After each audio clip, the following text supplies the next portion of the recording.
दोस्तों स्वागत है आपका अपने चैनल तैयारी जीत में। आज हम देखने वाले हैं कक्षा 7वीं के लर्निंग आउटकम्स आधारित जो पुस्तक दी गई है आपको यहाँ पर इस प्रकार दिखाई दे रही होगी। इसका सलूशन देखने वाले हैं। विषय कौन सा आपका, इसमें विज्ञान का देखने वाले हैं। पाठ का नाम है आपका विद्युत सेल व विद्युत परिपथ और यहाँ पर छाया का बनना। ये आपके अध्याय हैं, इनके नाम हैं और ये कहाँ पर मिलने वाले हैं आपको। पेज नंबर 94 से लेकर 100 तक के मध्य में ये मिलने वाले हैं, तो अच्छे से देख लीजिएगा इनको। तो पहला हमारा क्वेश्चन यहाँ पर क्या दिया गया है, विद्युत सेल में कितने टर्मिनल होते हैं, यानी कितने सिरे होते हैं। तो दो होते हैं, एक तो होता है धन और एक होता है ऋण, ध्यान रखेंगे। अगला क्वेश्चन दिया गया है विद्युत परिपथ किसे कहते हैं, तो ध्यान रखेंगे विद्युत सेल के दो टर्मिनलों के बीच विद्युत धारा के संपूर्ण पथ को दर्शाना क्या कहलाता है, यहाँ पर विद्युत परिपथ कहलाता है। यहाँ पर पेज नंबर कितने पर है ये यहाँ पर दिखाई दे रहा होगा आपको। अगला क्वेश्चन देखेंगे तो अगला क्वेश्चन क्या दिया गया यहाँ पर, अगला क्वेश्चन दिया गया विद्युत परिपथ में विद्युत धारा की दिशा क्या होती है। तो ध्यान रखेंगे विद्युत धारा की दिशा होती है आपकी धनात्मक सिरे से ऋणात्मक सिरे की ओर होती है। अगला क्वेश्चन देखते हैं तो अगला क्वेश्चन क्या दिया गया इसमें, अगला क्वेश्चन दिया गया हमें कि इस चित्र में किस में धारा प्रवाहित हो रही होगी। तो जो भी परिपथ पूरा होगा उसी में धारा प्रवाहित हो रही होगी और एक सिरा यहाँ पर लगा होना चाहिए और एक सिरा नीचे लगा होना चाहिए, उसी में धारा प्रवाहित होगी। जैसे कि इसमें कौन सा है, तो आपका ये वाला हो जाएगा, ठीक है। तो इसका करेक्ट आंसर क्या हो जाएगा आपका सी। अगला क्वेश्चन देखेंगे तो अगला क्वेश्चन हमें यहाँ पर चित्र बनाना था, तो एक टॉर्च का आप अच्छे से चित्र बना लेंगे, यहाँ पर अच्छे से बना लेना है आपको। अगला क्वेश्चन हमारा क्या दिया गया है यहाँ पर, उसे देखते हैं। तो अगला दिया गया स्वांकलन दिया गया है, यहाँ पर सत्य सत्य दिए गए हैं। तो क्या लिखा है यहाँ पर देखिए, निम्न कथनों के लिए सत्य और असत्य लिखिए।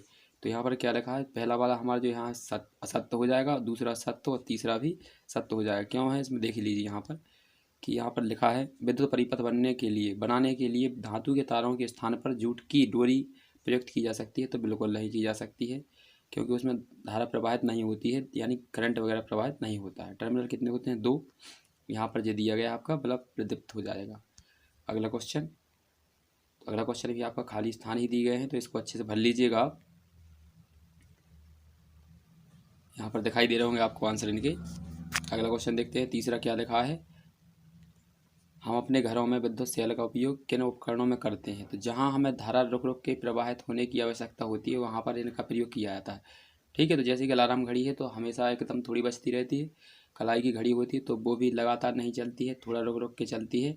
कैमरा है उससे लगातार फ़ोटो नहीं निकाली जाती हैं, और रेडियो है तो वो भी लगातार नहीं चलाया जाता, उसमें भी रुक रुक कर न्यूज़ कभी कभी हम प्राप्त करते हैं। अगला है दिए गए परिपथ में दोनों सिरों के मध्य यहाँ पर क्या लगाया जाए कि यहाँ पर ये पूरा हो जाए, यानी धारा प्रवाहित होने लगे। तो इनमें से कौन सी चीज़ से करंट लगता है, हमें लोहे की छड़ पकड़ लीजिएगा एक साइड लगा के, तो उसमें हमें करंट लग जाता है। तो यही इसमें पूछा था। अगला क्वेश्चन हमारा दिया गया है पार्ट, यहाँ पर ये पूछा है आपका छाया का बनना। तो यहाँ पर दिया गया अपारदर्शी वस्तु किसे कहते हैं। अपारदर्शी वस्तु वह होती है जिसके आर पर हम नहीं देख सकते। पारदर्शी किसे कहते हैं, जिनके आर पर हम देख सकते हैं उन्हें पारदर्शी वस्तु कहा जाता है।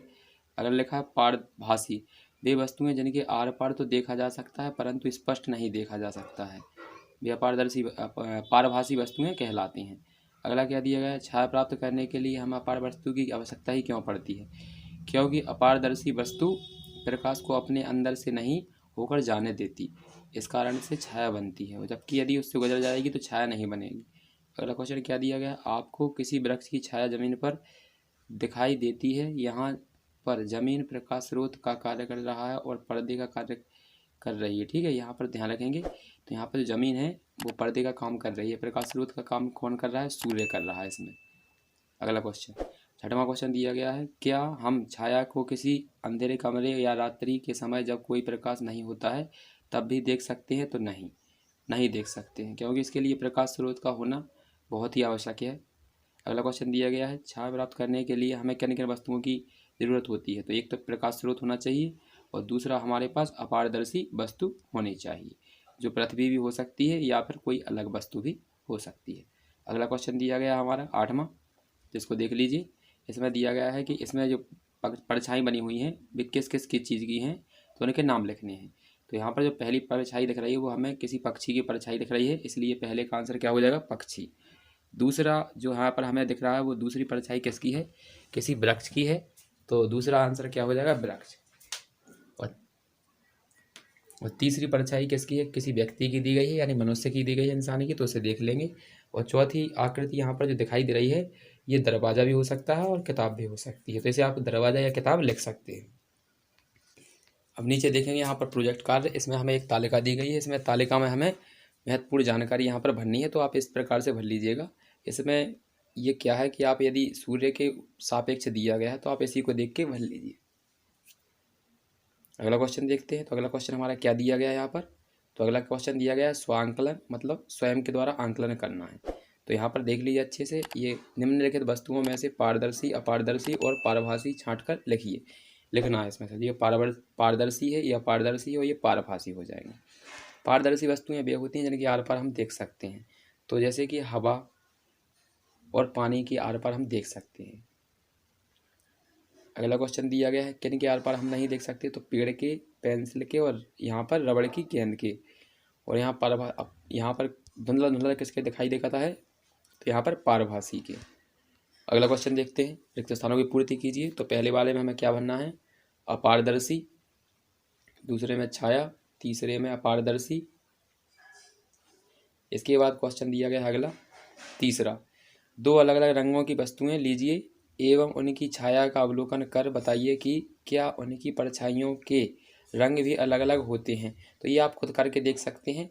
आप चाहें तो एक ले लीजिएगा, कुछ भी ले लीजिएगा, एक रेड कलर की बॉल ले लीजिएगा और एक सफ़ेद कलर की गेंद ले लीजिएगा। फिर उसको धूप में पकड़ के आप खड़े होंगे और उसके नीचे जो देखेंगे परछाई बनती है तो किस प्रकार की बनती है, वो अलग अलग बनती है या फिर एक ही रंग की बनती है। तो यहाँ पर आप ये करके देख लीजिएगा, मैंने करके देख लिया है।